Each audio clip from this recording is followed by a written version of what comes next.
Walau ini yang pertama ditangkap jajaran Polres Aceh Utara, bukan mustahil bisnis haram itu sudah lebih awal terjadi di sana. Mungkinkah di Aceh sudah ada pabrik tramadol ilegal? Menurut saya kenapa tidak? Bahkan lebih dari itu.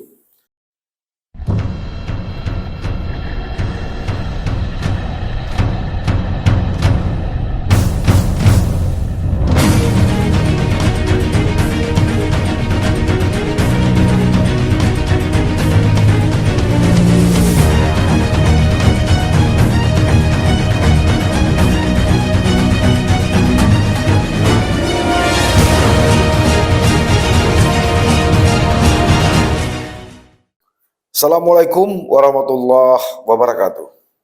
Sahabat, titik balik, belum lagi trauma soal pembunuhan atau kematian Imam Maskur, seorang warga Aceh yang diculik dan dibunuh oleh oknum TNI, hilang dari ingatan kita persoalan peredaran obat tramadol ilegal kini mencuat lagi. Memang tidak ada kaitannya dengan penculikan dan pembunuhan oleh para pelaku.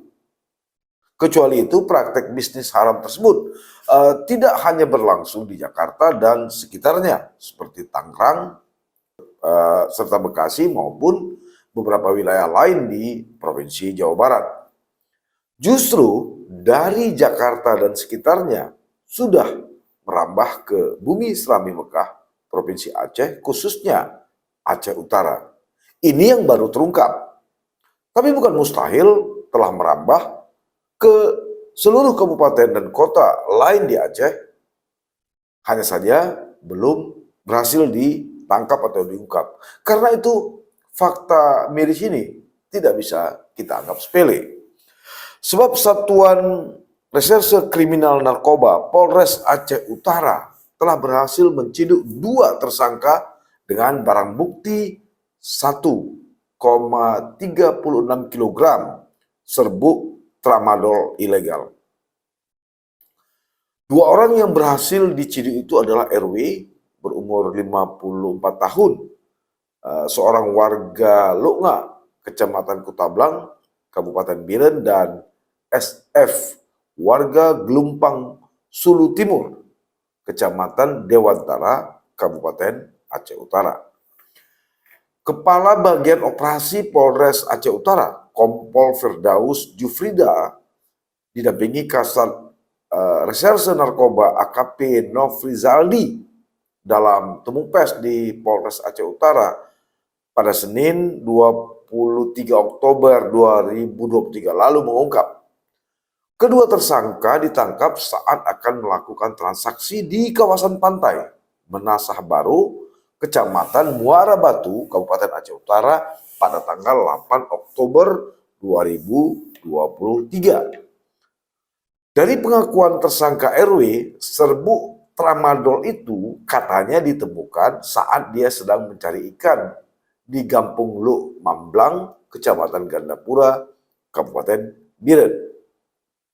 Nah, rencananya setelah dia temukan, serbuk itu akan dijual melalui perantara, yaitu tersangka SF dengan harga per kilo 100 juta rupiah.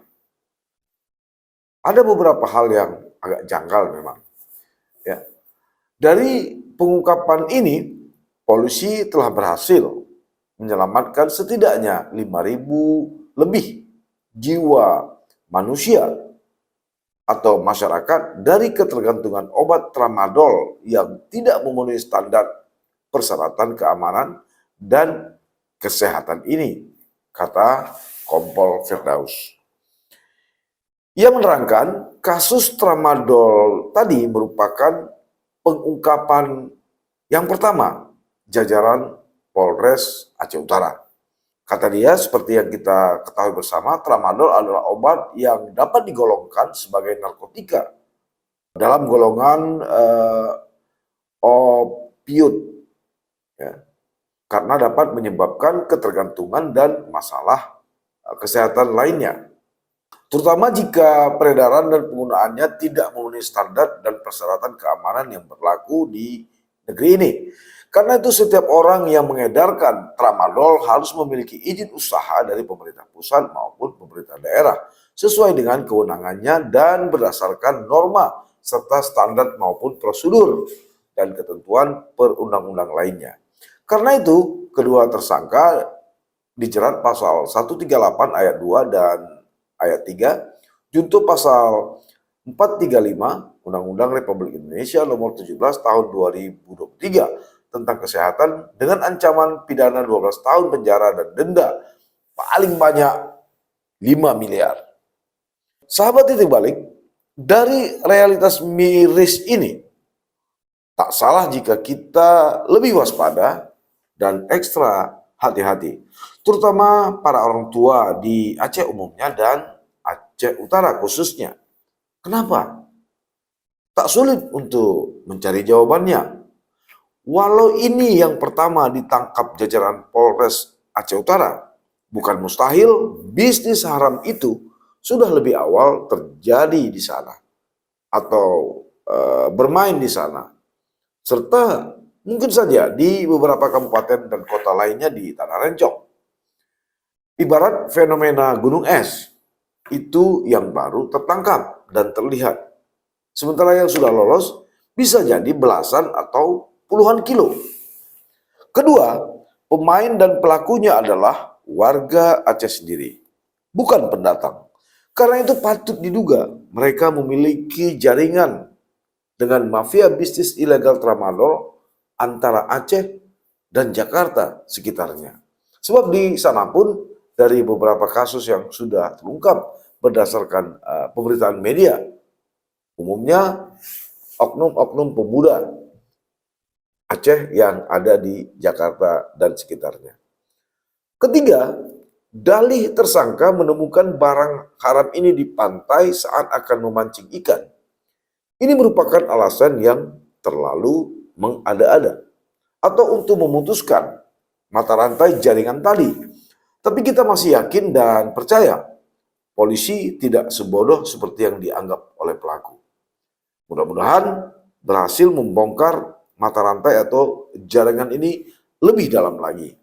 Keempat, yang sangat miris dan mengerikan, mereka mengirimkan dalam bentuk serbuk atau setengah jadi.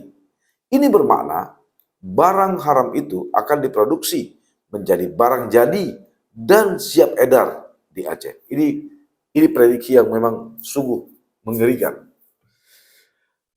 Yang jadi soal juga adalah dari mana sebenarnya serbuk tadi berasal? Nah, dari beberapa kasus yang berhasil diungkap polisi menyebut Cina dan Iran merupakan dua negara yang memiliki dalam tanda petik jalur sutra masuknya barang haram ini ke Indonesia dan Aceh setelah sempat transit di Malaysia atau Thailand. Sama seperti barang haram narkoba lainnya seperti heroin, morfin, dan sabu-sabu.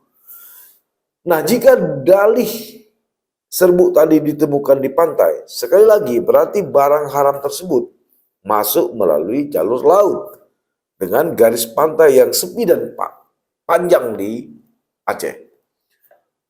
Lalu muncul pula pertanyaan kemudian, mungkinkah di Aceh sudah ada pabrik tramadol ilegal? Menurut saya kenapa tidak? Bahkan lebih dari itu. Tentu Anda masih ingat sukses story Badan Narkotika Nasional atau BNN yang berhasil membongkar bekas gudang penyimpanan pupuk yang disulap menjadi pabrik sabu-sabu di Desa Palohlada, Kecamatan Dewantara, Kabupaten Aceh Utara, Provinsi Aceh pada Minggu 14 Agustus 2016 silam. Saat itu, dua orang yang diduga memproduksi narkoba jenis sabu-sabu tersebut berinisial M alias Usman 36 tahun dan ES alias Sidi 35 tahun, umurnya 35 tahun, berhasil ditangkap. Pengungkapan ini berawal dari hasil penyelidikan mendalam yang dilakukan anggota BNN setelah mendapatkan informasi bahwa satu gudang bekas tempat penyimpanan pupuk tanaman diduga sebagai clandestine laboratorium atau clandestine lab. Informasi ini diungkap Komjen atau Komisaris Jenderal Budi Waseso ketika itu Kepala BNN di kantor BNN Cawang, Jakarta Timur, Kamis pada 26 Agustus 2016. Diduga, ungkap Budi Waseso saat itu, dua tersangka memproduksi sabu sebab dalam penggeledahan tim mendapatkan barang bukti cairan prekursor dan bahan baku pembuat sabu lainnya. Barang bukti yang diamankan seperti bahan kimia, kompor listrik, tabung labu, dan obat neonapasin, timbangan digital, saringan, dan 4 buah kondensor, ujar Budi Waseso saat itu. Masih menurut Buas, begitu Jenderal Bintang 3 ini akrab disapa, pabrik sabu itu dibangun dalam gudang bekas pupuk tanaman, sehingga limbah produksi narkotika tidak menimbulkan kecurigaan masyarakat sekitar. Nah, mereka juga, kata Buas, mendapatkan semua alat dan bahan kimia prekursor tadi dikirim oleh seseorang dari Medan, Sumatera Utara melalui paket bus. Nah, Buas juga mengungkap para pelaku rupanya belajar ilmu pembuatan sabu dari Muldani alias Usman yang berusia 36 tahun dan Edi Subhan alias Sidi 35 tahun yang didapat dari Lapas Loksmawe. Bahkan produksi sabu itu dikendalikan oleh salah satu terpidana narkoba atau narkotika. Ini pengalaman dari lapas. Dia belajar dari napi narkotika atas nama Zakir yang tahun sebelumnya atau tahun 2015 ditangkap oleh BNN. Dalam lapas rupanya ilmu itu diturunkan dan diajarkan. Makanya di Indonesia banyak ahli-ahli pembuat narkoba itu atau narkotika itu berawal dari belajar ketika mereka menjadi tahanan atau warga binaan di lapas ataupun penjara. Kata Buas ketika itu. Buas juga memaparkan selama dalam penjara, Muldani belajar tata cara pembuatan sabu. Dan setelah lepas atau bebas dari penjara, Muldani mulai mempraktekkan secara otodidak ilmu yang diajarkan oleh Zakir tadi. Sebagian besar bahan baku narkoba jenis sabu dapat ditemukan. Ini artinya begini, ini semakin mudah untuk diproduksi karena sebagian besar bahan baku untuk pembuatan sabu dengan mudah ditemukan atau dibeli di toko obat atau toko kimia. Sementara cairan prekursor didapat dari luar negeri. Nah, belajar dari peristiwa tersebut, sekali lagi, dan bukan mustahil, bisa jadi di Aceh diam-diam sudah ada pabrik ilegal tramadol yang dilakonkan warga Aceh sendiri. Karena itu, saya mengajak Anda, kita semua, untuk lebih waspada. Sampai bertemu. Assalamualaikum warahmatullahi wabarakatuh. Jangan lupa like, komen, dan subscribe. Serta aktifkan lonceng notifikasi.